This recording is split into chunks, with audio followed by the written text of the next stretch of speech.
Maaf sahabat semua, saya jadi kelewatan mau menceritakan sejarah sebuah meeting rahasia di bulan November tahun 1910 yang merubah center of universe, yang merubah peta dunia dan arah dunia hingga saat ini. Oke, baiklah, saya ceritakan. Dalam sebuah pertemuan rahasia di tahun 1910 yang terjadi di Jekyll Island, di mana pertemuan tersebut terus disangkal oleh mereka yang hadir hingga 20 tahun kemudian, hingga tahun 1930 adalah mereka, Amerika, berencana membuat sistem keuangan bank sentral di Amerika dan di dunia. Awalnya adalah kegelisahan para kapitalis atas kejadian kepanikan ekonomi di tahun 1907, di mana menurut mereka perbaikan sistem perbankan harus ditingkatkan, hingga usulan membangun central bank serta kendali atas currency diciptakan. Dalam pertemuan tersebut yang diinisiasi oleh keluarga Rothschild beserta 8 kapitalis didukung oleh Partai Republik mendapat perlawanan sengit dari para kongresmen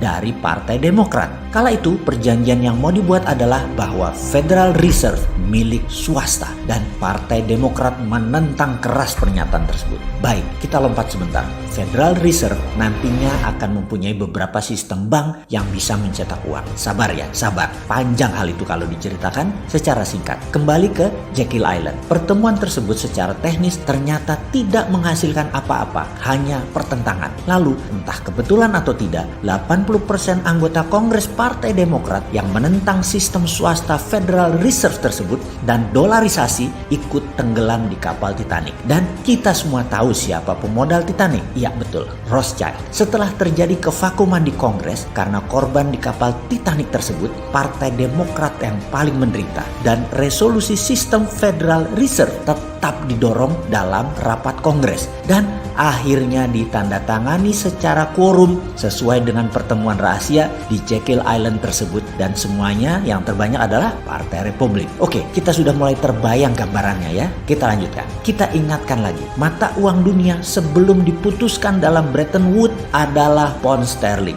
Jadi, dolar menguasai dunia adalah Grand Plan 35 tahun sejak dari November 1910. Sungguh, strategi pelaksanaan atas sistem sentral keuangan tadi adalah mendesain dolar menjadi mata uang dunia, mengalahkan pound sterling, dan membuat dolar Amerika menjadi kendali dunia. Dan Perang Dunia Pertama serta Kedua secara dalam tanda petik tidak sengaja dimanfaatkan dengan cerdik oleh Amerika untuk memukul kekuatan Eropa untuk pindah ke Amerika, termasuk menggeser pound sterling menjadi dolar, mata uang dunia. Dan semua ini sesuai dengan isi dalam pertemuan rahasia di tahun 1900 tersebut. Sebuah grand plan that changed Amerika serta dunia. Sekarang menyambung informasi dalam video atau tulisan sebelum ini, bagaimana membuat Indonesia berdaulat, jadi sudah mulai terbayang. Belum? Kok nemen sih sampean ini dul.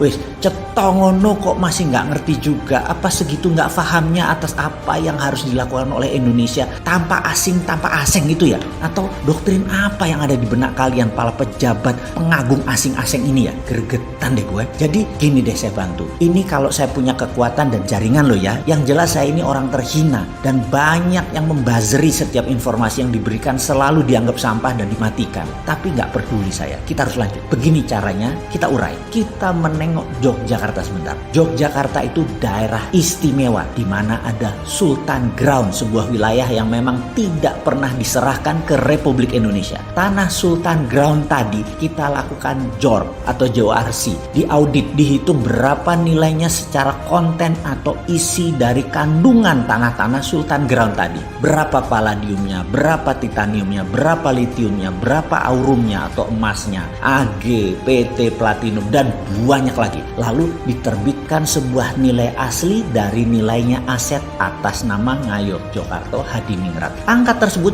bisa dalam rupiah, bisa dalam dolar. Monggo diatur dewe. Lalu surat berharga tadi, SWF Sovereign Wealth Fund Jogja tadi, 30%-nya dibeli oleh pemerintah Indonesia. Katakanlah nilainya 2.000 triliun rupiah. Dan untuk membayarnya, pemerintah Jogja memberi diskon 30%. Cukup bayar sekitar 1.400 triliun rupiah ke Mataram Jogja, Anda sudah dapat Sovereign Wealth Fund tadi. Lalu SWF tadi dipegang Bank Indonesia, dipakai dengan kalkulasi present value, ditarik future value-nya hingga saat ini, katakanlah 10 tahun lagi nilainya naik 100%. Maka BI cetak uangnya 2.000 kali 2, yaitu 4.000 triliun dolar. yang 1.400 triliunnya buat beli aset SWF tadi ke Ngayog Jogarta Hadiningrat. Yang 2.600 dolar sisanya pakai untuk membangun proyek industri produktif. APBN yang diperoleh gak usah dipakai, itu untuk biaya rutin negara. Jadi dibagi dua ya, sekali lagi.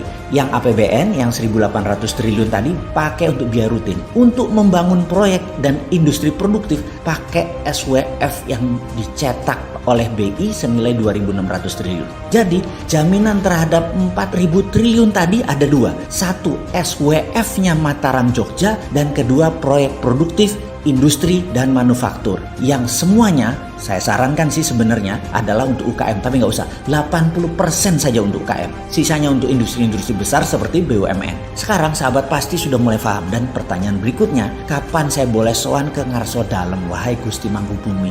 Kapan pejabat sowan ke Yogyakarta? Kita buat seperti Jekyll Island Club yuk. Mimpi lagi nih bosman, kasihan ya.